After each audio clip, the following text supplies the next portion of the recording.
Got caught speeding and worried if the ticket's going to count as a criminal offence? In this video, I'll help you understand what might happen once you get caught speeding.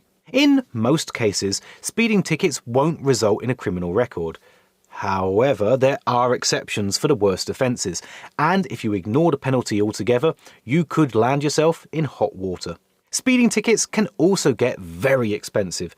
Just how far over the speed limit you were driving along with your weekly income is usually what's used to determine how much your fine will be. The greater the speed, the greater the percentage of your weekly income you'll be fined, as well as racking up a greater amount of penalty points onto your licence. In the UK, speeding fines are capped at £2,500 on motorways and £1,000 on other roads. Speeding fines are based on a percentage of your weekly income, meaning that two people can be fined two different amounts for the exact same type of speeding offence. Some of the worst speeding offences can cost up to 700% of your weekly income, without even exceeding those caps. The process for being issued a speeding ticket, or to give it its proper name, a fixed penalty notice, requires that you first be issued with a Notice of Intended Prosecution, or NIP. If you're pulled over by a police officer for speeding, then they can give you the NIP verbally. But if you're caught by a camera, then whoever's the registered vehicle owner will receive the NIP through the post. Once you've filled out and returned the NIP, then the police will have 6 months to issue you with the actual fine, or the fixed penalty notice. So, to circle back, is a speeding ticket a criminal offence? The answer is no. If it's dealt with on time, meaning that you paid the fixed penalty notice and accepted the penalty points in time, then you will not be given a criminal record. However, if you ignore the fixed penalty notice, it can result in prosecution and a criminal record.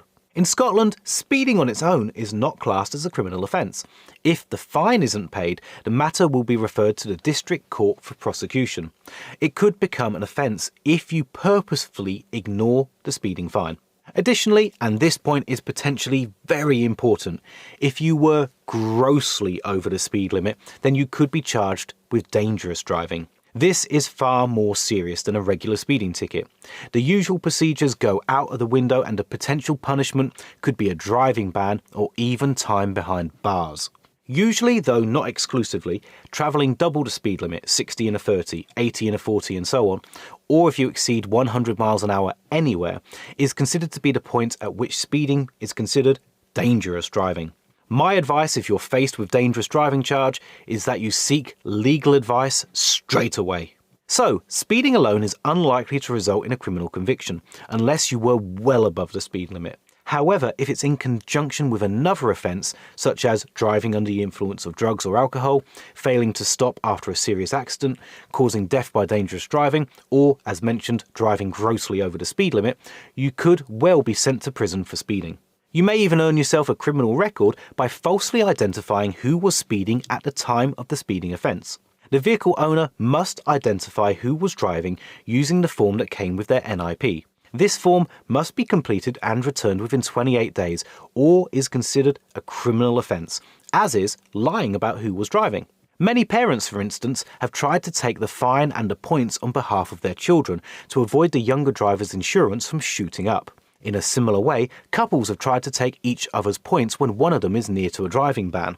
However, it's easy to come a cropper doing this. If a camera did snap a photo of your face, then the correct driver could be quite easily identifiable. The best way to avoid speeding fines is to obey road rules and keep well below the speed limit. Technologies such as satellite navigation systems can alert you when you reach or when you go over the speed limit, so that you can reduce your speed instantly and help avoid a ticket. If you're not sure of the speed limit on a road, it's best to assume it's the lower speed limit so that you can avoid getting fined. While most of the time a tolerance for speeding is applied, this usually being the often quoted 10% plus 2 miles an hour over the speed limit, so 35 in a 30, 46 in a 40 and so on, this tolerance is only really a guideline, not actual law. So a police officer could well opt to ticket you for travelling just 1 single mile an hour over the speed limit. This makes trying to intentionally drive right up to that 10% plus 2 figure potentially a really bad idea. If you don't accept the fine and penalty points, you can challenge a speeding ticket in court. However, it can be difficult to win these cases because you only need to have been proven to have exceeded that speed limit briefly. You can win a speeding ticket challenge if you weren't the driver, if your car had been stolen, or if your vehicle was mistakenly identified as speeding. In these circumstances, you might find a speed camera photo showing that you weren't the driver is a very helpful thing indeed. But be warned, an unsuccessful speeding fine challenge is likely to result in an even bigger fine. If you're wanting to challenge a ticket or you're worried that a fine is about to land you in trouble, then a popular option is to consult a solicitor for help. There's many online solicitors that work out cheaper and easier than meeting in person. JustAnswer, for example, only costs £5 for a trial. One of my colleagues saved over £270 on a parking ticket by using their service. I've linked that in the description, and if you use that, you'll also be supporting Money Nerd, so thank you.